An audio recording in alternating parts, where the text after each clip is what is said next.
할렐루야. 옆에 분들과 인사 나누겠습니다. 사랑합니다. 축복합니다.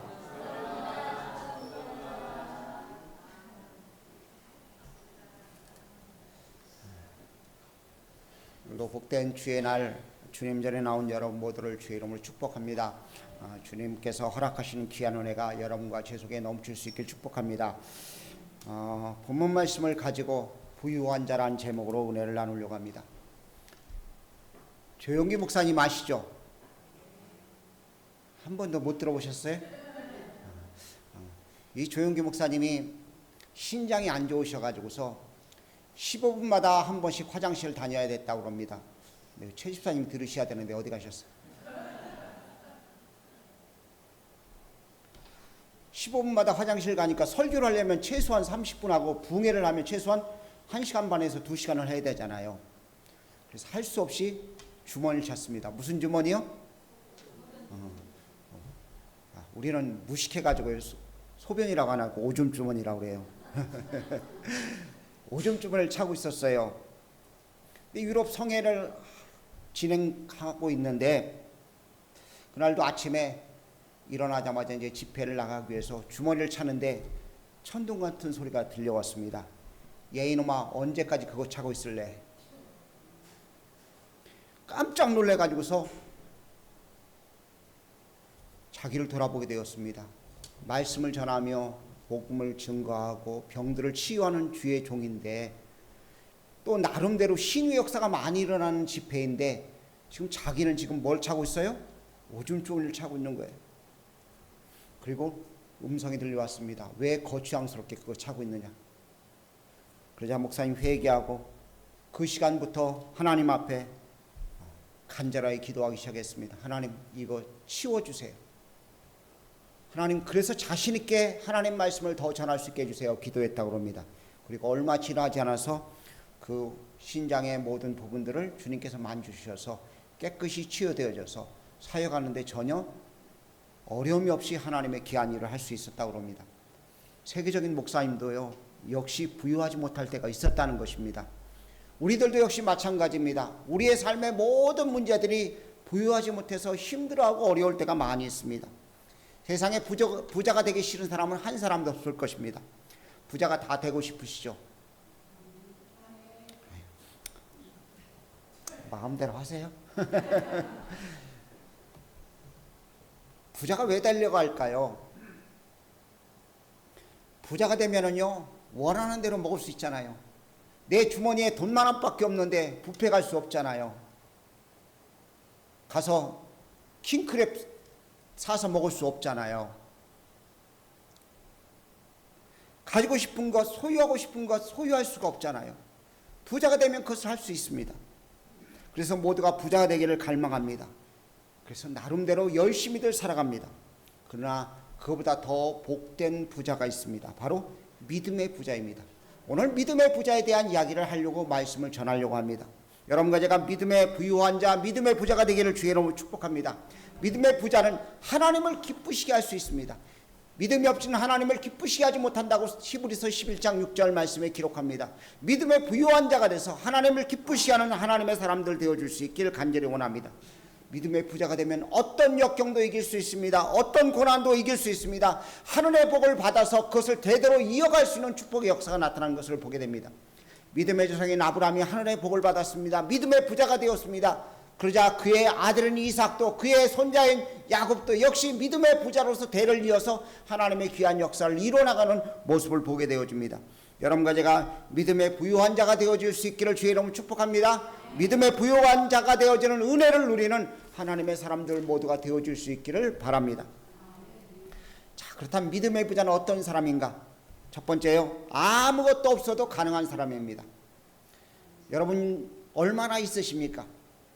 제 주머니에 지금 아무리 뒤져봐도 100원짜리 하나 없어요. 근데 아무것도 없어도 되어줄 수 있는 것이 바로 믿음이라는 것입니다.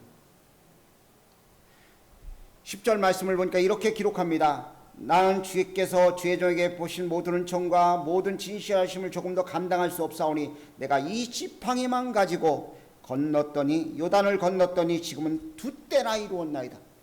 뭐를 가지고 있었다고요? 지팡이 달랑 하나요. 몸을 의지하는 지팡이 하나만 가지고 있었는데 지금 두 떼를 이룰 수 있는 거대한 부유한 거부가 되어지는 역사를 누리게 된 것입니다. 자본이 없어도 상관없습니다. 지식이 없어도 상관없습니다. 경험이 없어도, 건강이 없어도 상관이 없습니다. 세상 사람들이 흔히 말하는 운이 없어도 상관이 없습니다. 우리엔 변변한 것 하나 제대로 없을지라도 믿음만 있으면 하나님의 놀라운 역사를 이룰 수 있는 줄 믿습니다. 우리 의로운 성품도 별로 없습니다. 사람을 보니까 그 사람은 참 좋은 사람이야. 그런 사람들이 많지가 않은 세상입니다. 체험도 별로 없고요.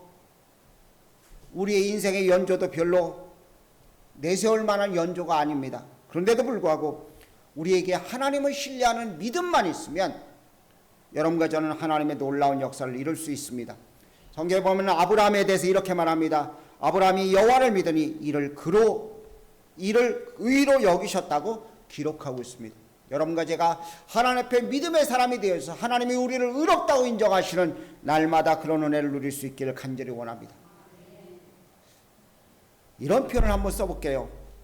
하나님을 안 믿는 것은 하나님을 무시하는 것이다. 혹시 믿음이 없다면 하나님을 무시하고 있는 것입니다. 믿는다는 하나님의 사람들이 하나님을 무시한다면 얼마나 안타까운 일입니까? 여러분과 제가 하나님을 인정하는 하나님의 사람들 되어줄 수 있기를 바랍니다. 믿음은 하나님을 인정하는 것입니다. 여러분과 제가 하나님을 인정함을 통해서 주의 귀한 역사를 이룰 수 있기를 간절히 원합니다. 나는 아무것도 없어요. 그러나 주님이 계시기에 우리는 하나님의 놀라운 역사를 이룰 수 있고 부유함을 누릴 수 있다는 사실을 기억할 수 있기를 간절히 원합니다. 하나님을 가장 기쁘게 하는 것은 바로 믿는 것입니다. 그런데 안타깝게도 하나님을 제한하는 것이 우리 속에 있습니다. 생각입니다.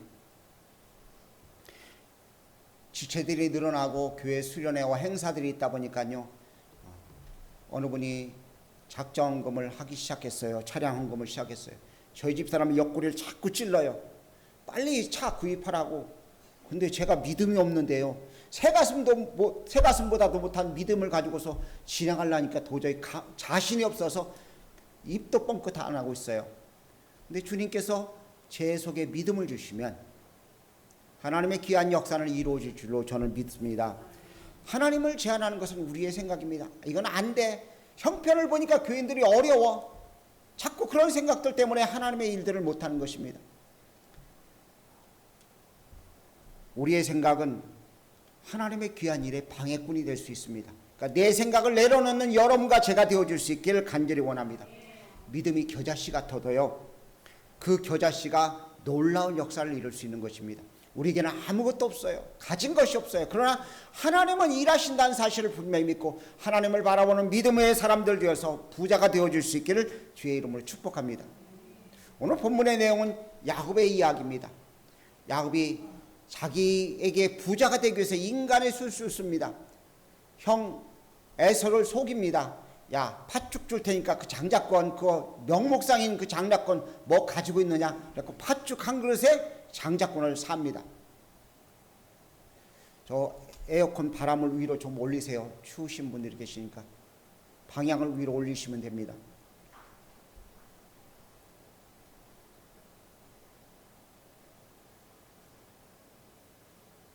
예.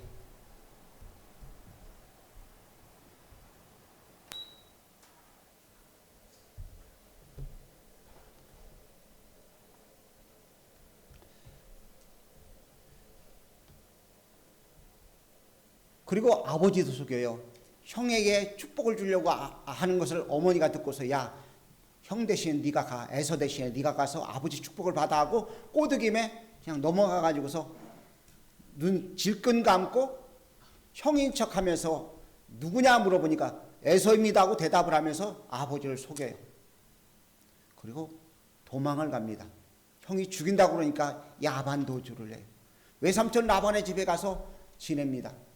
그리고 외삼촌 라반의 집에서 어느 정도 지나고 20년이라는 세월이 지나고 난 다음에 고향으로 돌아오려고 그러는데 외삼촌이 죽이려고 쫓아와요. 하나님이 꿈속에 나타나서 그를 막으시죠. 그런 이야기가 기록된데 오늘 본문의 내용은 어떤 내용이냐면 성인 에서가 20년 만에 찾아간다고 그러니까 잘됐다. 너 죽여버리겠다고 400명의 군사를 이끌고 지금 마중 나온다는 이야기를 듣고서 지금 펼쳐지는 이야기의 내용입니다. 너무나 겁이 잔뜩 질릴 수밖에 없는 그런 상황이죠. 그런데 아무것도 없었던 것 하나님이 풍성하금을 만들어 주셨는데 하나님 나를 지켜주십시오 하고 이야기하는 이 야곱의 모습을 우리가 보면서 아무것도 없을지라도 하나님이 일하시면 놀라운 역사가 나타난다는 사실을 기억할 수 있기를 간절히 원합니다. 아무것도 없어도 되어지면서 또한 두 번째는요, 나이가 많아도 상관이 없습니다. 외삼촌 라반의 집에 갈 때 나이가요 몇 살 정도 먹었을까요? 알아맞히시는 분, 이따 제가 아이스크림 하나 사드릴게요. 우리 교인들 평균 나이보다 많아요.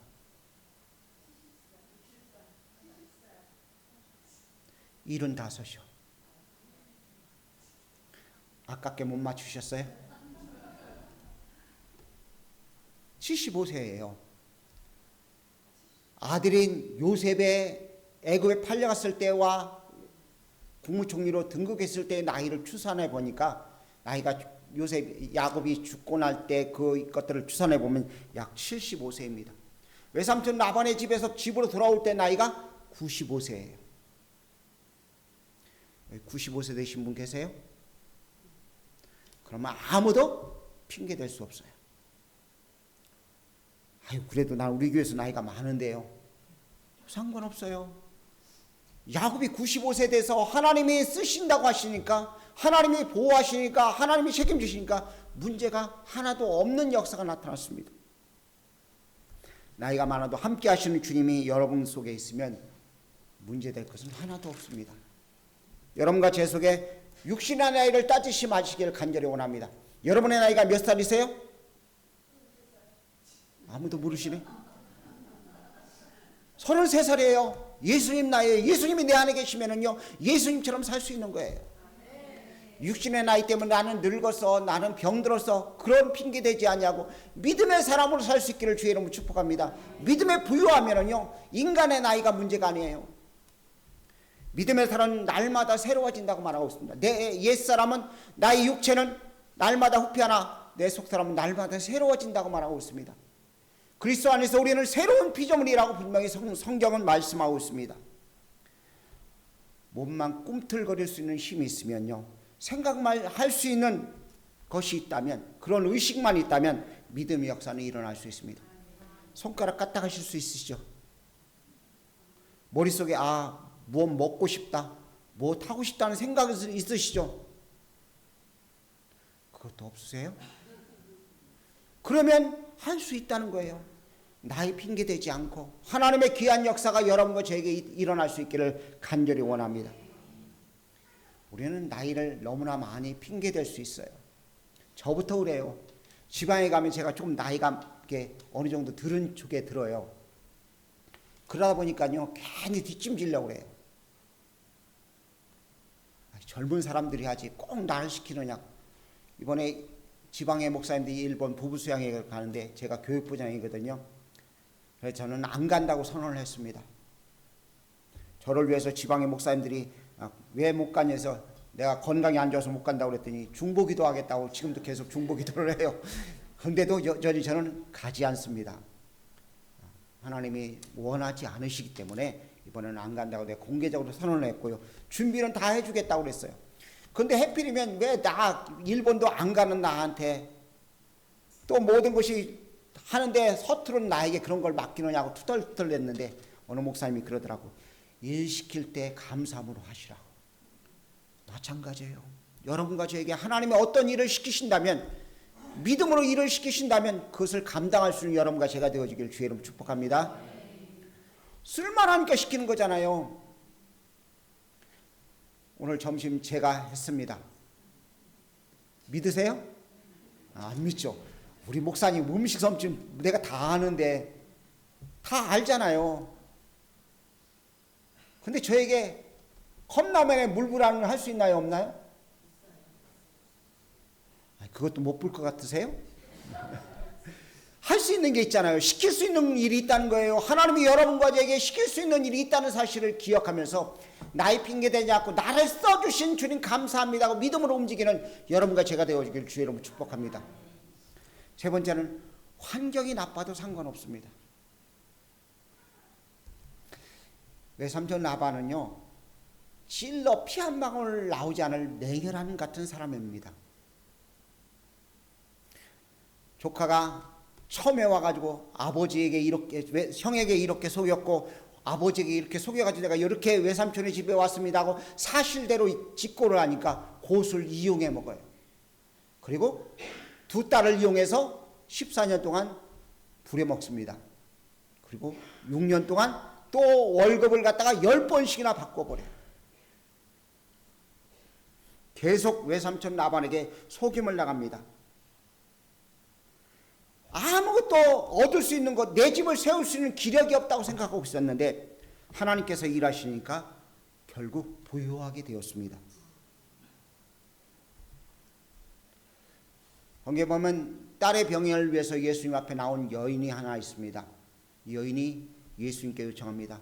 내 딸 고쳐주십시오. 그러니까 주인의 상에서 떡을 갖다가 개한테 던지지 않는다고 이야기합니다. 그러자 그 여인이 예 맞습니다. 하지만 부스러기는 상에 떨어지는 부스러기는 먹지 않습니까? 하고 이야기했을 때 예수님께서 개취급한 그 여인의 이 고백을 듣고 내 믿음이 크도다고 말씀하십니다. 근데 그 믿음이 크도다고 말할 때 메가스 피스리티스라는 단어를 쓰고 있는데 이 말은 메가톤급 믿음이란 이야기입니다. 오늘 여러분과 제 속에 이 메가톤급 믿음이 있기를 간절히 원합니다. 환경이 나빠도 메가톤급 믿음만 있으면 그것을 돌파할 수 있고 깨트릴 수 있다는 사실을 우리가 믿어야 될 줄로 믿습니다. 믿음에 부유한 자는 주님께 인정받을 수 있는 자들입니다.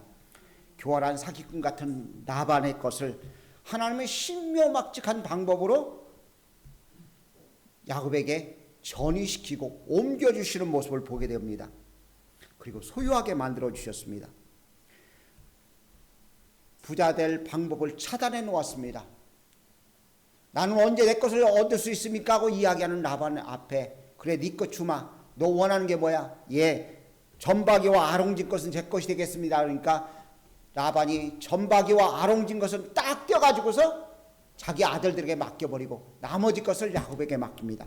근데 하나님은 그 나머지 것들 가지고서 하나님께서 전박이와 얼룩진 것들을 이용해서 야곱의 것을 만들어 놓은 모습을 봅니다. 유전학적으로 도저히 이건 불가능한 것입니다. 그런데 하나님은 유전의 법칙과 상관없이 소유가 늘어나게 하신 것을 보게 됩니다.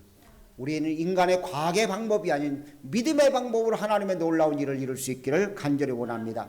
성경은 말씀합니다. 믿음의 주에 온전케 하신 예수님 바라보라고요. 여러분과 제가 예수님 바라보며 하나님의 귀한 역사 있기를 원합니다. 위기가 닥쳐도 문제가 없습니다. 라반이 쳐들어왔을 때 라반이 군사들을 끌고 형제들을 끌고 와가지고서 야곱을 죽이려고 하다가 하나님 꿈속에 나타나 너 야곱에게 아무 말 하지 마, 가부간에 말하지 마 하는 위협을 주니까 찍소리 안 하고 물러갑니다. 에서가 동생 만나러 올 때 400명의 군사를 가지고 왔는데 동생을 보자마자 어떻게 하느냐? 끌어안고 웁니다. 얼마나 객기해서 고생했느냐고 끌어안고 울어요. 하나님이 개입하셔서 바꿔놓으신 것을 보게 됩니다. 그렇다면 어떻게 부유한 자가 될 수 있습니까? 첫 번째 오늘 본문 말씀 계속해서 등장하는 단어들입니다. 하나님의 약속입니다. 언약을 믿은 것입니다. 오늘 여러분과 제 속에 하나님의 약속을 믿으시길 주의 이름으로 축복합니다. 언약을 믿으시는 하나님의 사람들 되어지길 축복합니다. 사람은 바꿔집니다. 약속에 났다고 뒤집었습니다. 손바닥 뒤집듯이 자꾸 뒤집는 것이 사람의 모습입니다. 그러나 하나님은 한 번 하신 약속, 시건치 아니하신 하나님께서 약속을 바꾸지 않는다는 사실을 믿으시기 바랍니다. 여러분과 제가 하나님의 약속을 굳게 잡을 수 있기를 간절히 원합니다. 하나님의 약속은 1.1획도 변하지 않는다고 말합니다. 점 하나도 바뀌어지지 않는 것이 하나님의 약속입니다. 오늘 여러분과 저에게 하신 주님의 약속이 우리 속에 불타오를 수 있기를 간절히 원합니다. 우리 속에 가슴 깊이 새겨질 수 있기를 주의 이름으로 부탁을 드립니다. 두 번째는요, 열심히 일했을 때 역사가 나타났습니다. 미친 듯이 거기에 매달렸을 때요. 자, 야곱이 미친 듯이 매달릴 때가 언제였을까요? 그래요. 라헬을 얻기 위해서 7년을 보낼 때요. 다른 것은 눈에 안 띄어요. 라헬 하나를 얻기 위해서, 내 아내 된 라헬 하나만 얻기 위해서 7년을 일할 때는 물불 안 가렸어요. 오늘 우리들의 삶 속에 이런 은혜가 있기를 간절히 원합니다. 하나님, 나도 한번 미치도록 열심을 낼 수 있는 그런 은혜를 허락해달라고 기도할 수 있기를 간절히 원합니다. 올인한다는 것, 우리에게 축복된 일인 줄 믿습니다. 목사님, 제 나이가 몇인데 무슨 올인을 하느냐고. 아닙니다. 하나님이 일하시면 올인할 수 있습니다. 하나님이 역사하시면 믿음으로 전진해 나갈 수 있는 역사가 나타날 수 있습니다. 바울이 그렇게 말했습니다. 나는 미치듯이 일했다. 여러분과 제가 주를 위해서 미치듯이 한번 일해볼 수 있는 사람들 되어줄 수 있기를 간절히 원합니다. 얼마 남지 않았어요. 세상 돌아가는 모습을 보면 심히 가까운 곳이 주님 오실 날입니다. 그렇다면 한번 올인해 볼 필요가 있지 않아요? 가서 너 뭐 하다 왔니? 글쎄요, 언제 뭐 했는지 모르겠는데요. 그런데 2025년 7월 13일 예배 후에 제가 한번 미쳐봤습니다. 그렇게 말할 수 있는 여러분과 제가 되어줄 수 있기를 원합니다. 아멘 하기도 싫으신가 보네. 일생을 주님 앞에 미친 듯이 섬겨본 적이 있으십니까? 까마득한 옛 이야기 같아요. 저도 제 마음속에 이런 뜨거운 열정이 솟아오르기를 원합니다. 그래서 주님을 위해 한번 미쳐볼 수 있는 그런 사람이 되어줄 수 있기를 원합니다. 걔가 몇 년 남을지 모르지만 정말 주를 위해서 미친 그 기간, 좀 다른 표현을 한번 써볼게요. 한 주간 한번 주님을 위해서 한번 미쳐볼 수 있기를 주의 이름으로 축복합니다. 기도에 한번 미쳐보세요. 말씀 읽는데 한번 미쳐보세요. 전도하는데 한번 미쳐보세요. 찬양하는데 한번 한 주간을 보내보세요. 미치듯이 한번 찬양해보세요. 찬양하는데도 그것도 아멘들 안 하시네. 기도는 힘들어 못해도 찬양을 할 수 있잖아요. 찬양에 한 주간 한번 미쳐보시라고요. 말씀 읽는데 한 주간 한번 미쳐보자고요. 그러면 믿음이 부유해질 수밖에 없는 거예요. 지금도 늦지 않았습니다. 최선을 다해서 믿음의 행보를 할 수 있는 여러분과 제가 되어주길 축복합니다. 바울처럼 고백할 수 있길 원합니다. 나의 달려갈 길을 다 달리고 믿음을 굳게 지켰다고. 여러분과 제가 이런 귀한 고백을 할 수 있는 믿음의 사람들 되어서 믿음의 부유한 자가 되어져서 하나님께 영광 돌리고 우리의 삶에 풍요가 나타난 바 되어지기를 원합니다. 요한 3서 2절 말씀을, 묵상의 말씀을 읽었습니다. 사랑하는 자여, 영혼이 잘된 것처럼, 믿음에 부유한 것처럼 내 모든 것이 강건해지고 잘되기를 원한다고 고백했던 요한처럼 여러분의 삶에도 그런 축복의 역사가 나타난 바 되어질 수 있기를 주의 이름으로 간절히 축복합니다. 기도하겠습니다. 사랑의 전의 은혜를 감사합니다. 저희들을 사랑하시는 주님, 저희들이 믿음의 부유한 자가 되어지기를 원합니다. 우리가 가진 것이 없어도, 나이가 많아도, 환경이 나빠도 주님이 일하시면 되어줄 수 있는 줄 믿습니다. 저희들이 언약의 말씀을 붙잡게 하시고 주님을 위해서 최선을 다해서 주님 미치듯이 일하는 저희들 되어지도록 은총 더하여 주시옵소서. 영광 받으실 주님을 찬송하옵고 살아계신 예수님의 귀하신 이름으로 기도합니다. 아멘.